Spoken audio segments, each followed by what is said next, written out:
আসসালামু আলাইকুম এভরিওয়ান। আজকে এই পর্বে আপনাদের সাথে শেয়ার করব কার্ফু মাছের ডিম ভাজি রেসিপি। একবার এভাবে বানিয়ে খেলে আপনিও এর প্রেমে পড়ে যাবেন। যদিও রেসিপিটা আমার আম্মুর থেকে শেখা, তো চলুন আমি কিভাবে এটা বানিয়ে নিই সেটাই আপনাদের সাথে শেয়ার করছি। তো এর জন্য প্রথমে আমি যে ডিমগুলোকে ভালোভাবে পরিষ্কার করে ধুয়ে নিয়েছি। দেখতে যে পাচ্ছেন ডিমের উপরে একটা পাতলা আবরণ, এই আবরণটা সরিয়ে নিতে পারলে ডিম ভাজিটি হবে খুব পারফেক্ট। তো আমি এর জন্য ডিমগুলোকে ভালোভাবে চটকে এর উপর থেকে যে আবরণটা আছে সেটা সরিয়ে নেওয়ার চেষ্টা করতেছি। যতটা সম্ভব পারবেন সব কিছু সরিয়ে নেবেন। আঁশগুলো সরিয়ে নেওয়া হয়ে গেলে আমি ডিমটাকে ভালোভাবে চটকিয়ে একপাশে রেখে দিচ্ছি। তারপর আমি একটি পাতিলের মধ্যে হাফ কাপ পরিমাণ তেল দিয়ে দিয়েছি। যখনই তেলটা গরম হয়ে আসছে তখন আমি এর মধ্যে দিয়ে দিয়েছি 1 কাপ পরিমাণ পেঁয়াজ। আর এই রান্নায় পেঁয়াজের পরিমাণটা একটু বেশি লাগে। আর যে তেল দেখতে পাচ্ছেন এখন মনে হচ্ছে তেলের পরিমাণ খুবই অল্প, কিন্তু কিছুক্ষণ পরে পেঁয়াজটা যখন নুয়ে আসবে তখন তেলের পরিমাণ ঠিক লাগবে। তাই তেল নিয়ে টেনশন করার কিছুই নেই। তারপর আমি পেঁয়াজের সাথে দিয়ে দিয়েছি স্বাদমতো লবণ।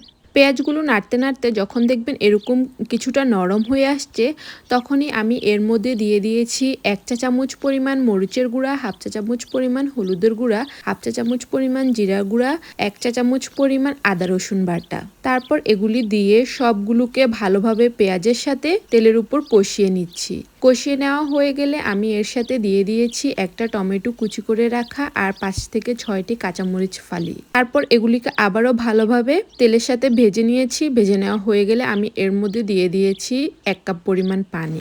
যখনই মশলাটা ভালোভাবে কষিয়ে নেওয়া হয়ে এরকম তেল উপরে উঠে এসেছে তখনই আমি এর মধ্যে দিয়ে দিচ্ছি মেখে রাখা সবগুলো ডিম। সবগুলো ডিম দেওয়া হয়ে গেলে আমি এগুলিকে ভালোভাবে মশলার সাথে কিছুক্ষণ নেড়েচেড়ে ভেজে নিচ্ছি। আর এ পর্যায়ে কিন্তু অনবরত নাড়তে হবে, তা না হলে ডিমগুলো নিচে লেগে যাবে এবং ডিমগুলো কিন্তু ঝরঝরা হবে না, চাকা চাকা হয়ে যাবে। ডিমগুলো 4-5 মিনিট মশলার সাথে ভালোভাবে কষিয়ে নেওয়া হয়ে গেলে যখনই দেখতে পাবেন ডিমগুলো কিছুটা সাদা সাদা হয়ে আসছে তখন আমি কিছুক্ষণ নেড়ে দিচ্ছি, আবার কিছুক্ষণ না নেড়ে নিচের পাশটা হওয়ার জন্য দিচ্ছি। তো আমি এভাবে কয়েকবার করে নিচ্ছি।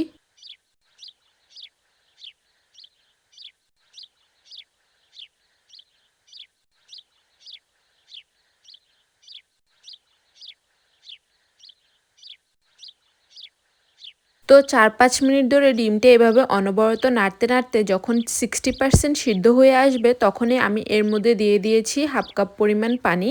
পানিটা দেওয়া হয়ে গেলে আমি এগুলিকে আবারও ভালোভাবে নেড়েচেড়ে একত্রে মিশিয়ে দিয়েছি। মিশিয়ে দেওয়া হয়ে গেলে আমি এর উপর ঢাকনাটা দিয়ে দিচ্ছি। তো ঢাকনা দিয়ে এভাবে আরও 3-4 মিনিট রান্না করে নিয়েছি। 3-4 মিনিট পর ঢাকনাটা উঠিয়ে নিয়ে আবারও অনবরত নাড়তে হবে 100% সিদ্ধ হওয়া পর্যন্ত। তো এবার সবশেষে নামিয়ে নেওয়ার আগে আমি দিয়ে দিচ্ছি অনেকগুলো ধনিয়া পাতা। এটা অপশনাল, আপনারা যদি কেউ পছন্দ করেন দিতে পারেন, না পছন্দ করলে না দিলেও সমস্যা নেই। তবে দিলে একটা ঘ্রাণ আসে যেটা খাওয়ার সময় খুব ভালো লাগে। তো এগুলিকে আবারও নেড়েচেড়ে মিশিয়ে নিচ্ছি এভাবে। তো সব কিছু ভালোভাবে মিশিয়ে নেওয়া হয়ে গেলে রেডি আজকের এই আমার ডিম ভুনাটি।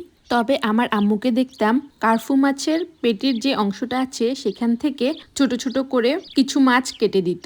এতে করে খেতে আরও ভীষণ ভালো লাগতো, যে ভাতের সাথে ডিম এর সাথে মাছটা নিয়ে মেখে খেতে বেশ মজা লাগতো। আপনারা চাইলে কিন্তু ওইভাবেও রান্না করে নিতে পারেন।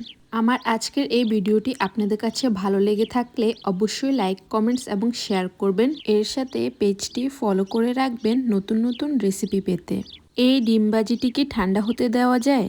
তাই তো আমি বসে পড়লাম গরম গরম ভাত নিয়ে, এর সাথে গরম গরম ডিম ভাজি। খেতে কিন্তু জাস্ট ওয়াও।